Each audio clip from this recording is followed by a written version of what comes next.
Oke, Assalamualaikum warahmatullahi wabarakatuh.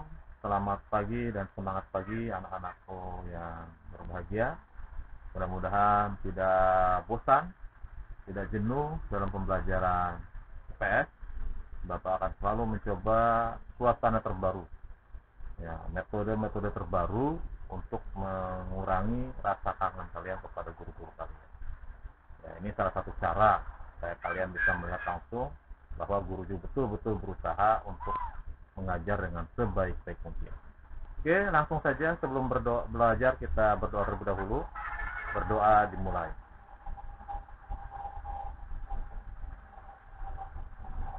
Doa selesai. Oke, lanjut ke materi yaitu bentuk-bentuk interaksi sosial bagian B atau bagian kedua. Ya, di pertemuan yang lalu kita membahas bagian A, asosiatif.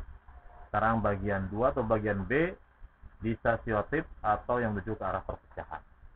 Oke, apa saja? Yang pertama adanya persaingan. Ya, tentunya kalau ada persaingan pasti akan muncul suatu perpecahan. Ya, ada kompetisi. Ya. Kemudian ada kontroversi. Ya. Kemudian juga ada pertentangan atau konflik, terjadi konflik. Ini bentuk-bentuk interaksi sosial yang mengarah ke perpecahan. Nanti kita akan bahas satu per satu. Oke, yang pertama persaingan. Yang di dalam kehidupan sehari-hari ya bermasyarakat pasti ada namanya suatu persaingan. Di kelas pun ada persaingan. Siapa yang akan menjadi terbaik, ranking satu, 2 dan sebagainya.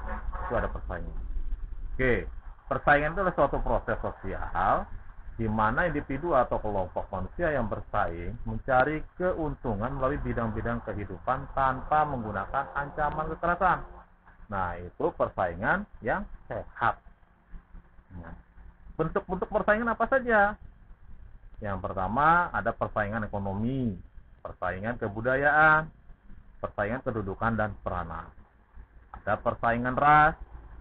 Nah, itu nanti akan kita bahas satu persatu. Mudah-mudahan waktunya mencukupi. Ya. Fungsi persaingan itu mengasah sifat kompetitif karena manusia selalu ingin yang terbaik dan ingin menjadi yang terbaik. Nah, sumber penemuan baru, ya, alat untuk menseleksi. Nah, itu salah satu juga fungsi dari persaingan. Kemudian menghasilkan pembagian kerja yang efektif. Nah, menyesuaikan kemampuan seseorang dengan keahlian yang dimilikinya dengan suatu pekerjaan yang sesuai sehingga lebih efektif. Nah, hasil dari persaingan yang terkait kemudian terjadi kepribadian seseorang, kemajuan dalam masyarakat, solidaritas kelompok, disorganisasi. Nah, itu hasil dari persaingan.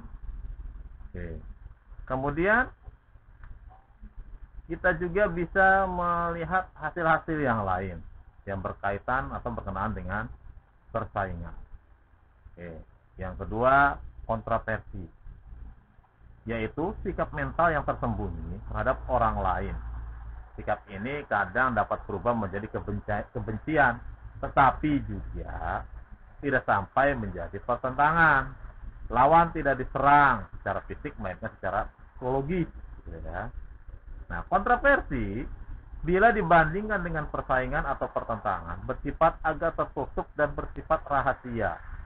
Perang dingin merupakan kontroversi karena tujuannya membuat lawan tidak tenang. Dalam hal ini, lawan tidak diserang secara fisik tetapi secara psikologis. Wujudnya bisa memfitnah, memaki-maki, menyebarkan desas-desus dengan surat selebaran dan lain-lain. Gosip, ya kan?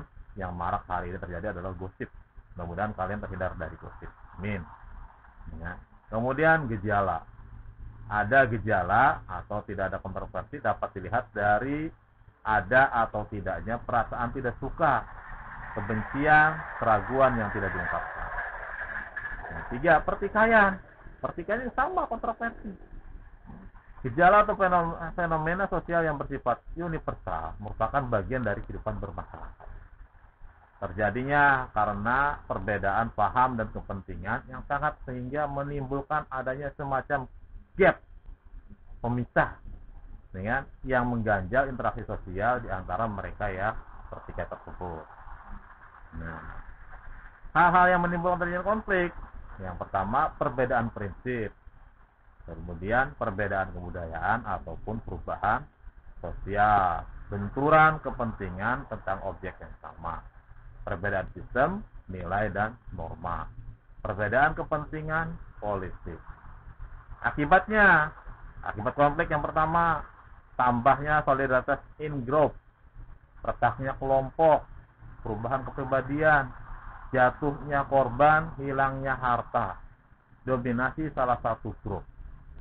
Bentuk-bentuk khusus konflik pribadi, rasial, kelas sosial, politik, dan konflik internasional. Nah, demikian untuk materi hari ini. Mudah-mudahan bisa dipahami. Kalaupun ada yang tidak bisa dipahami, silakan kalian ya chatting atau kirim pertanyaan lewat WA grup boleh, japri boleh. Nah, di akhir pembahasan ini, silakan kalian beri tanggapan. Cukup 1 atau 2 paragraf, ditulis seperti biasa, difoto dan dikirim ke grup mapel, ya, grup mapel kelas masing-masing. Demikian, mari kita akhiri pada hari ini dengan Assalamualaikum warahmatullahi wabarakatuh.